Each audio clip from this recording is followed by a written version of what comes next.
Hello, everyone. Welcome to another episode of Talking About Burnout. I'm so excited because I get to have some amazing conversations with amazing women.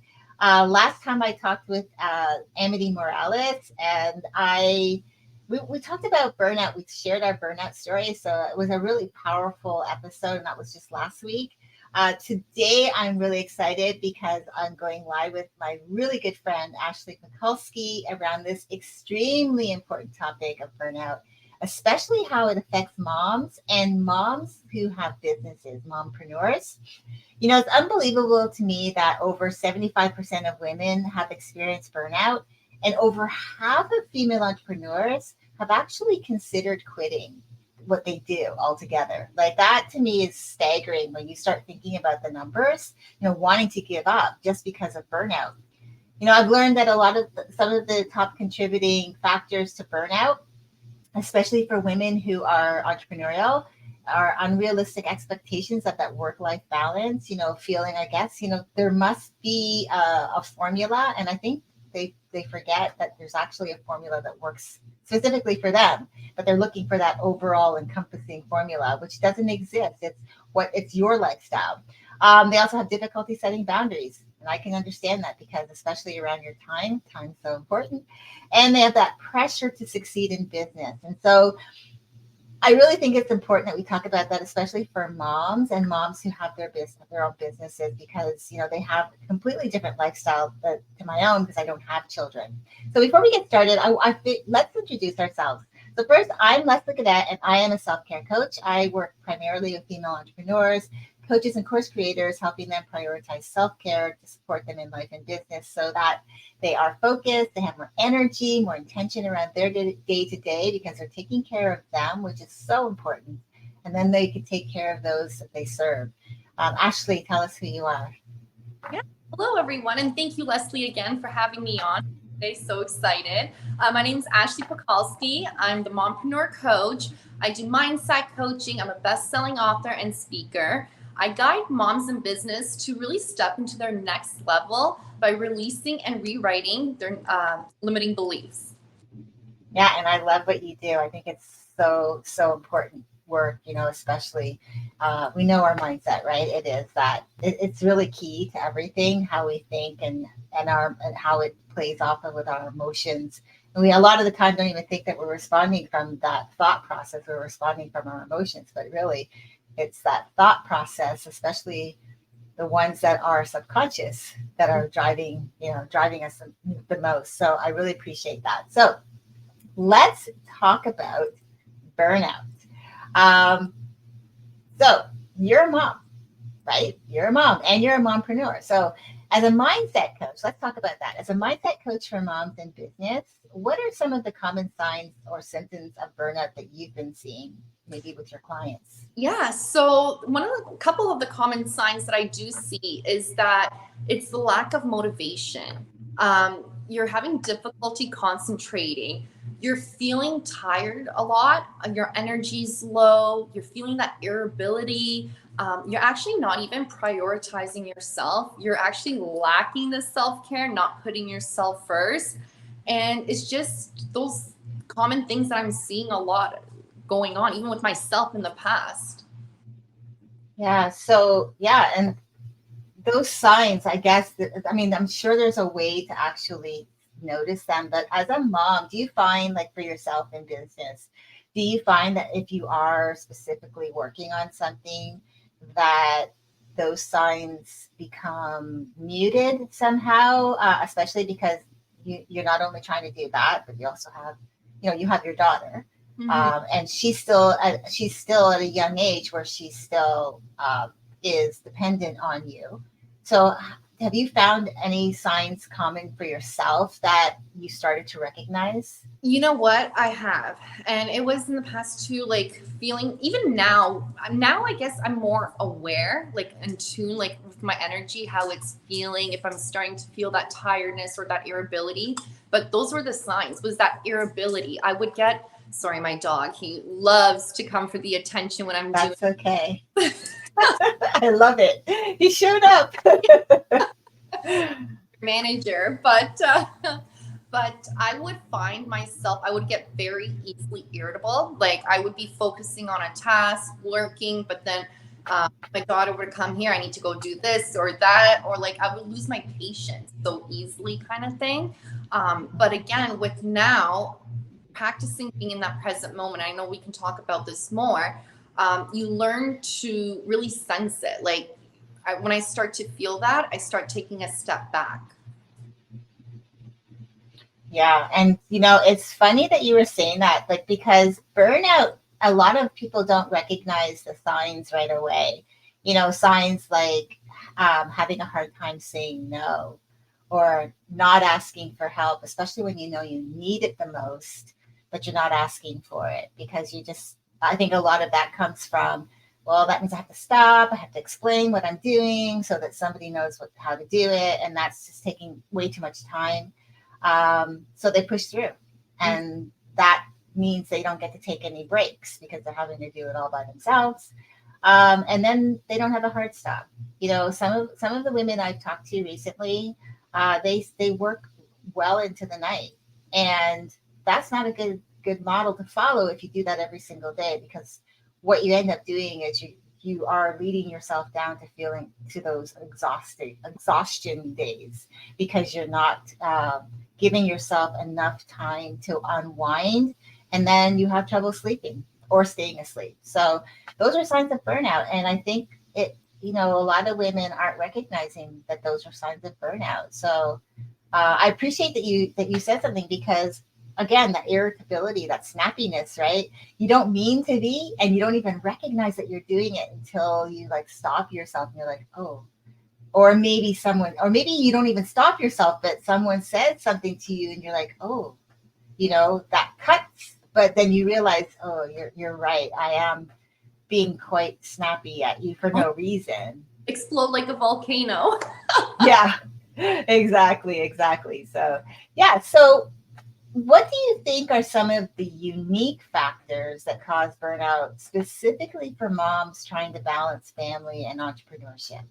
Yeah, so first of all, it's the roles that we're carrying, right? It's the Mm-hmm. mom role, the entrepreneur role, but then if you really break it down, you're the doctor, you're the friend, you're the teacher, you're everything, right? Wife, sorry, like there's so many things that you're putting on your back and you're trying to manage everything, right?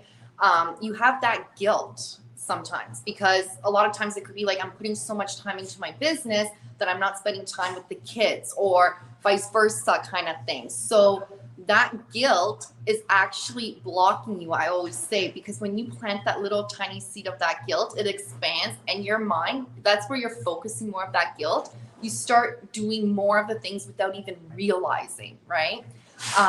Even with that too, is like past things that you're carrying, whether it's trauma in the past, whether it's situations that have happened, and you're carrying that without even realizing sometimes into your day to day.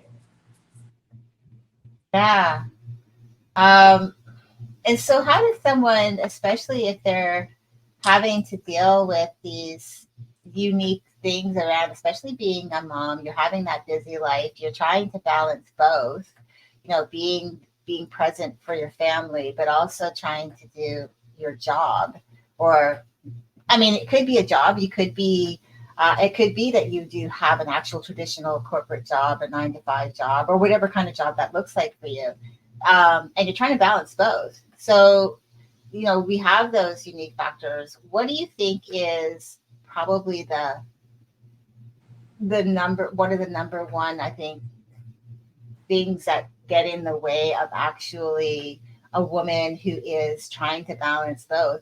What do you think really gets in the way as far as like maybe doing, like the entrepreneurship side, and maybe balancing their family, like for time? What do you think gets in the way? Because I think there's something that we can recognize around time, right? So what do you think is getting in the way to managing their time to help with having like that balanced life, if you will? Yeah. So with me, what I find, and I find a lot too when I work with clients after as well, like we figure this out along the way, it's It's not necessarily the time management itself. Like you can time block, you can have everything, but it's when you're feeling those emotions of like stress, overwhelm, you're burnt out, you're depressed, all those things. You're not thinking clearly and straight. You're not aligned. You don't have that clarity.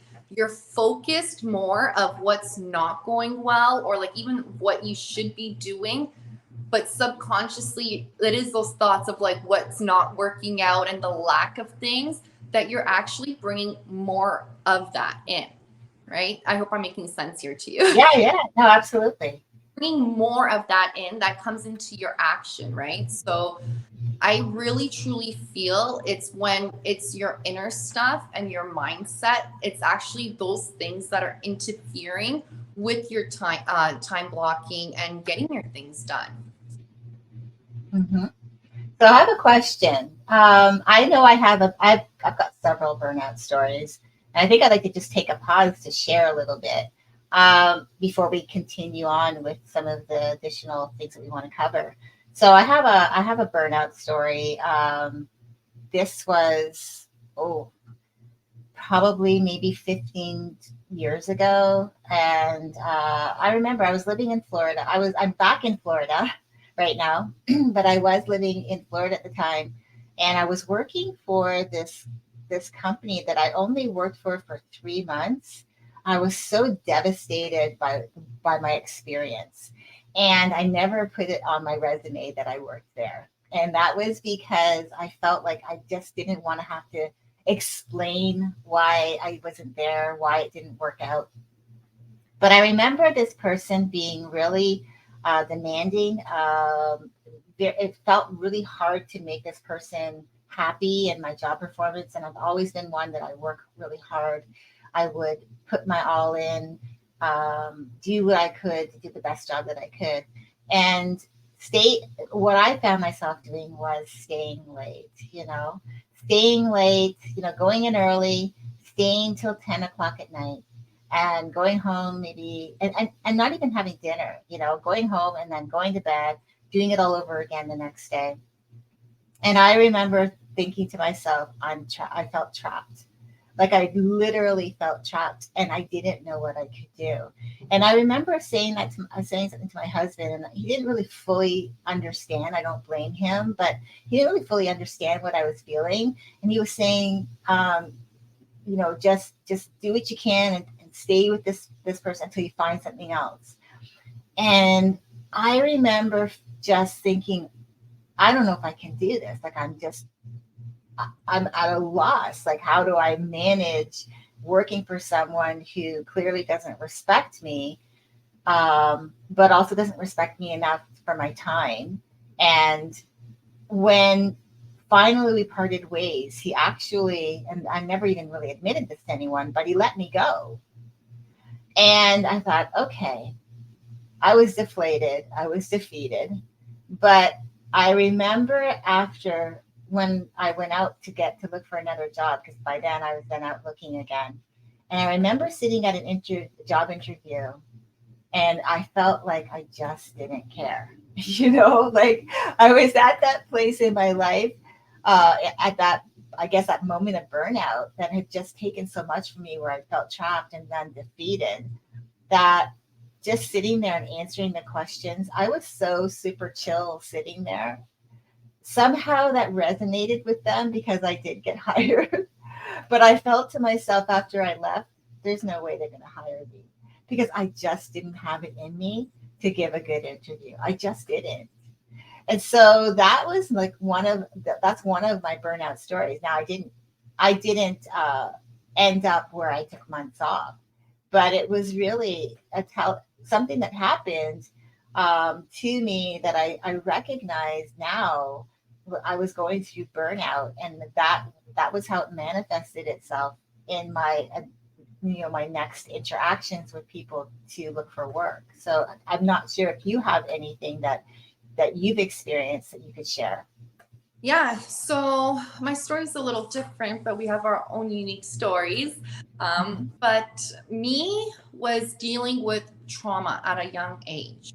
And then living life on like autopilot, the fight mode kind of thing, because we're like survival mode all the time, right? We were taught to fight kind of thing to survive, and leading to self-soothing habits. And, then parenthood came, and then always trying to do the next best thing, going to college, going to work, all these things. Then the business idea came. Then it was, I have to work on this business, sacrificing my time for myself, having that guilt because not being that much of a present mom, more focused on my business. Yet I had great time and memory. We still do have great time with my daughter. But I was reflecting and I'm like, I'm feeling depleted. I'm unhappy. I'm very tired. I'm very irritable. Like I'm focusing, like doing one task, going on to another, changing this, doing that. And it was just like a hamster wheel ride of like exhaustion kind of thing. And the thing with that, like I found, and I wasn't present.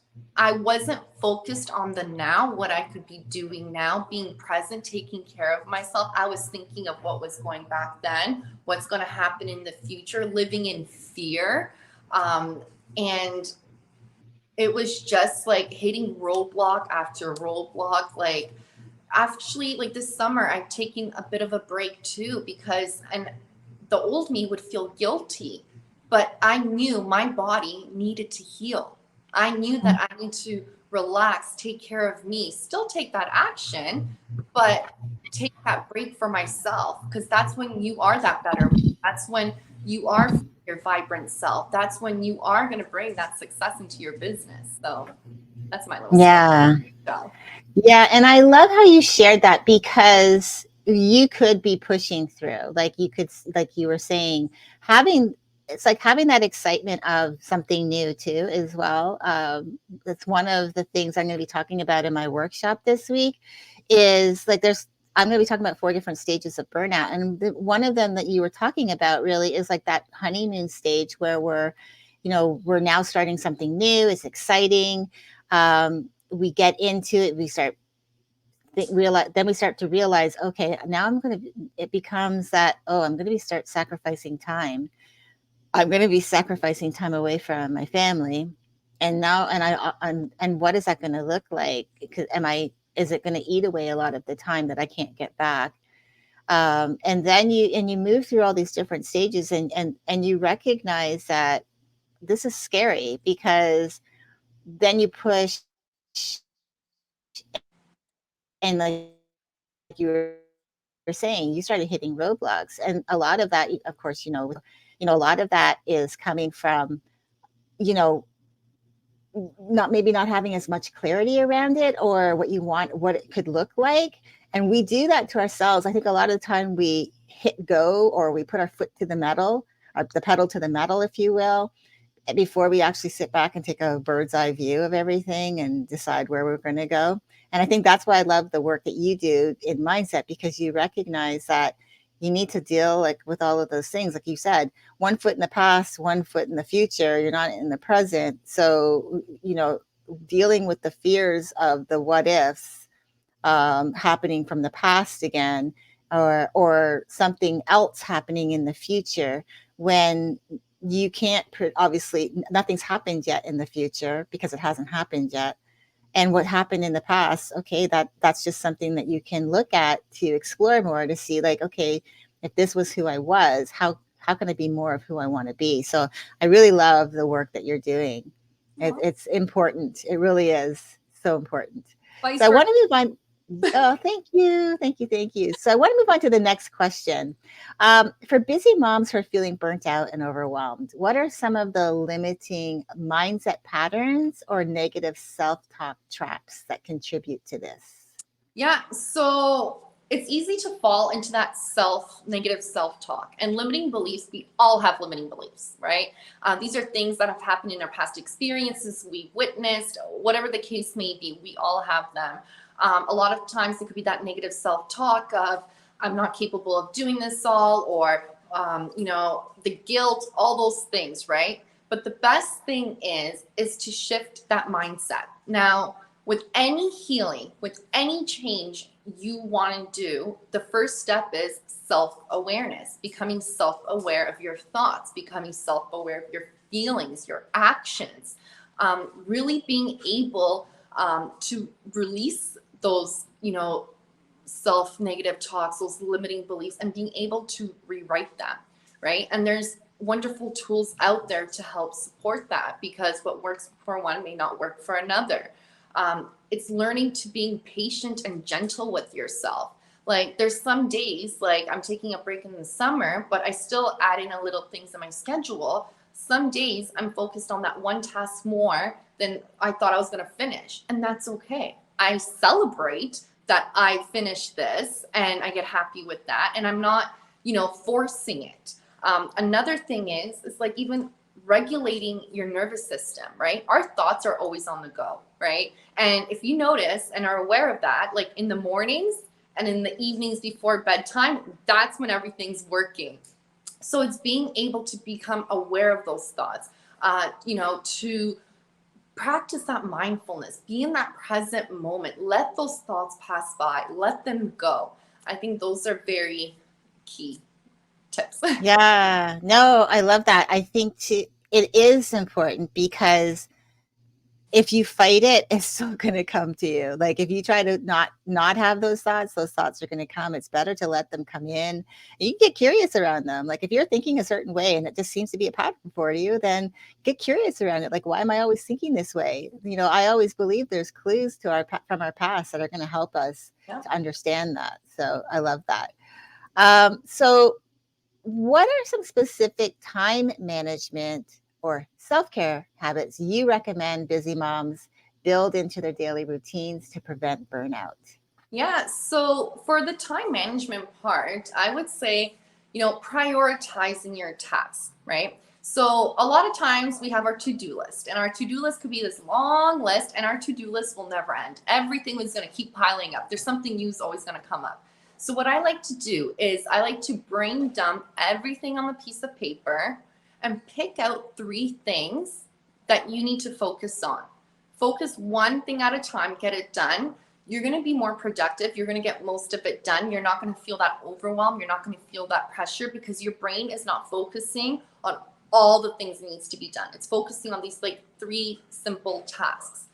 Those 3 simple tasks, you could break them down to your 3 money-making activities that you do daily for your business. That's not including talking with clients, but being able to time yourself 30 minutes here, an hour here. Because remember, when you're an entrepreneur, you don't need to be working 40 hours a week, right? That's where you burn yourself out because you're constantly working. You need to take those breaks, right? So giving yourself that time batching piece is a real game changer. But also in between that, take mindful breaks, do some breath work, move around a little bit, go for a nice 10-minute walk, take those little breaks so you refresh yourself. And then that way you have more of that clarity, you have more of that creativity flow coming in, and you're able to, be in that present moment, and you're actually, again, 10 times more productive. You get more things done. Another thing, what I would do for self-care, I know with moms, it's always so busy to find times for ourselves. But again, that could be like a limiting belief, a subconscious thought that you're always thinking, even though it's reality. But like when you change your thoughts, you change your life. But one thing with this, and I actually, in my beginning of my journey, I started doing this. I thought I invented something new, but it was already out. Multimillionaires do this all the time. It's a morning night routine. And in this sacred time, this is your time. It could be 5 minutes in the morning. It could be to an hour in the morning. Nighttime, it doesn't matter too. It could be 30 minutes, whatever feels comfortable for you to start with. And there you can add your breath work, your meditation, your affirmations, your journaling, gratitude, reading self-help books. I don't know if you would like to go to the gym, add a workout in there, whatever it is that speaks to you, because you're regulating your nervous system, you're setting tone for your day, you're focusing on being in the present moment, you're also reprogramming your subconscious mind, doing these tasks as well, like these tools, because even too in the nighttime, I love putting on my phone and listening to affirmations, because your subconscious is always working. So I really love doing that as well. And self-care is different for everyone, but remember, you don't have to be saving self-care for the weekends or once a month going out somewhere or whatever the case may be. You can be doing a daily thing, right? Whether it's reading a chapter book and a cup of tea, right? Whether it's going out in nature, having a bubble bath, whatever it is. But one like final thing I would love to add to this, and actually I just started doing this. I tried practicing more of it before, but I caught myself going on and I'm like, oh shoot, I'm not supposed to be on here. But from Fridays to Sundays, I'm not on social media. During my work week, when I'm done my work, and since it's the summer, if I'm not doing something like in the morning or in the evening, whatever, when I finish, little by little, I say I'm not going on the phone. Instead, I do something different, whether it's go to the gym, whether it's read a book. It's just doing something different, because we can easily waste time scrolling on social media, consuming all these things, right?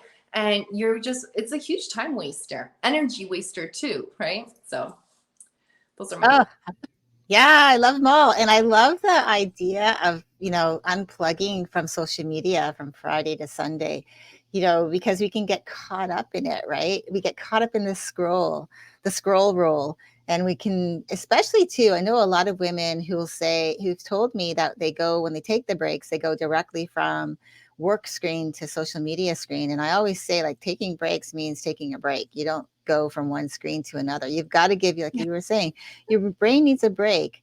I call it's almost like you fed your brain, just like you feed your body with food. You're feeding your brain with information. It has to have time to digest it. You wouldn't overeat to the point where you couldn't move. Well, I mean, we've done that before. I've done that before where I couldn't move. But I mean, like, you wouldn't just consistently keep eating 24 hours a day. You allow your body your body gets full, just like your brain gets full. But your body has this inner knowing when you're full. But your brain, if you don't consciously take control of that, it will push back. But if you ignore it, that's when the burnout can happen. And it's so why it's so important to take these breaks, allow your brain to digest what you've given it, so that it can then, you can come back to it with more energy, with more focus, more intention around what you're doing. So thank you for that. Oh, you're welcome. Yeah. So the last question, if you could give moms and mompreneurs just one single piece of advice to maintain their mindset and avoid burnout long term, what would it be? So I would say self-care and putting yourself first is not selfish. What's that saying, in the airplane, the gas or the mask thing, whatever, you put it on yourself first, not the child or whoever next to you. You need to put yourself first. You need to set those boundaries. You need to take care of yourself, because when you're not aligned, when you have that resistance, that stress, fear, all those things, whatever the case may be, you're actually blocking yourself from success. And taking care of yourself is essential to your success. It's not about working so hard that you're hustling hard. You have to make yourself a priority, adding that time for yourself. Even if you start 15 minutes a day, 5 minutes a day just for yourself, and gradually increase it, you need to take care of yourself. It's the key to your success. Remember, it's not the strategies of the business. The foundation of your success is that inner mindset work, right? It's taking care of you, because you can have all the strategies in the world. And I always say that the best strategies, but if you're not in that good energy, if you know what I mean, you're not going to be creating those same results that you would be like when you're just like in flow, when you're relaxed, when you're putting yourself first, because that's when the right opportunities come. That's when the right people come. That's when you're so high energy, you're taking that right action that's actually going to bring you closer to your success. Yeah, I so agree with that. It's really allowing yourself to be in that energy. if you don't take care of yourself, I truly believe that's, it's my belief around self care is that it's the lifeblood to our success in life and business. And when I say self care, to me is mind, body, soul. So it encompasses everything, your mindset, your emotional awareness, your what you do for yourself, how you eat, how you, your nutrition, your hydration, what you feed your mind, the things that you allow to influence you, your habits. All of these things are self-care related and take care of you. If you don't pay attention to that, that's when I find we can fall into those trouble spots of burnout. Mhm. So thank you so much for today. I've appreciated our talk. I'm so excited that you came on today because I know that from the perspective of a mom, I couldn't really I guess I could have tried, but I know because I don't have the experience of being a mom, I would not have been able to reach moms the way, today you have, because I really feel like you understand that, you're living that, that's your life. You have a lovely daughter, and you're going through life teaching her also the importance of taking care of her and putting herself first and knowing that it's not selfish. And like you said, when you're on the airplane, they do direct you to put the mask on your child first. Sorry, on yourself first, I should say, because then you are in a better place. You're calm in order to be able to do that for someone else. If Mhm. you're flailing about because you're panicking, you're no good to anyone. So I truly, I love that analogy. It's one of my favorites as well. Anyways, I don't know if there's anything else you wanted to leave us with. Like I said, I really enjoyed this conversation. No, the one thing I would love to leave is like a game changer book. Read The Power of Letting Go. I think it's by John Perkins, I believe his name is, and he really talks about being in the present moment. All it takes is like 2 minutes, right? Even if he said in the book, like before going on stage speaking, or going before talking with clients, practice that breath work, looking at different objects, your senses, because it really lets you step into that alignment. You actually have more clear direction. You're more confident. There's so much like science behind practicing this, being in that present moment, being able to like reprogram your subconscious mind. Those are such important things. I remember on my journey when I began this, I was like, Bob Proctor, he always used to talk about paradigm shifts. And I'm like, what's paradigms? And I was so confused. But it's true because the action, like our thoughts that we have from the past, are affecting our actions and results now, right? So Mhm. the key, even having more time in your day, is being present, right? You're not Mhm. thinking back then, you're not thinking ahead there, you're in the present moment right now. Yeah, so important being present, because then it allows you to take everything in. You're not forgetting anything. And I think that would be one of the things I always like to say is like when you have your checklist, make sure that you celebrate when you've accomplished those items on your list, no matter how small they are, because that will help you to see where your strengths are, and it helps you to see that you actually can do things that you're not. Because a lot of the time we think, well, we can't, but we actually can. There's evidence if we Yep. allow ourselves, right? It's proof to your brain. Your brain likes proof too. So you're able to show your brain the proof, like, here, I did this. So Yeah, exactly. Exactly. Well, thanks again so much, Ashley, for taking time today. Really, truly appreciate it. And I love that you're having a wonderful summer with your daughter. This is important. I think that's one of the greatest messages that you've been, I think putting out there into the social media world is that you've been taking that time to really be present in your life because, your kids, even, as I said, I'm not a mom, but I know moms who have children, they know that the kids grow up so fast. And at some point in their lives, they're going to have less time to spend at home and more time out in the world exploring. So enjoy the time that you have. So I appreciate that. thank you. And yeah, and if anyone has any questions for Ashley, please put them in the comments. So make sure that she comes back and answers them. Any questions for me? I do want to remind you that I do have a workshop coming up on Thursday, August 17th at 2 p.m. Eastern on burnout, called Elevate and Thrive: Nurturing Resilience, Preventing Burnout, and Prioritizing Self-Care. This is going to help you if you are finding that you need to learn time management, or that you are finding your relationships are strained, or maybe you don't know how to say no. You're going to learn all of these things. And you're also going to learn about 4 stages of burnout. So I'll make sure that I put that link as well with the video. And thanks so much for tuning in. We appreciate you. And Ashley, again, thanks. Don't go anywhere. And thank you, everyone. Thank you so much.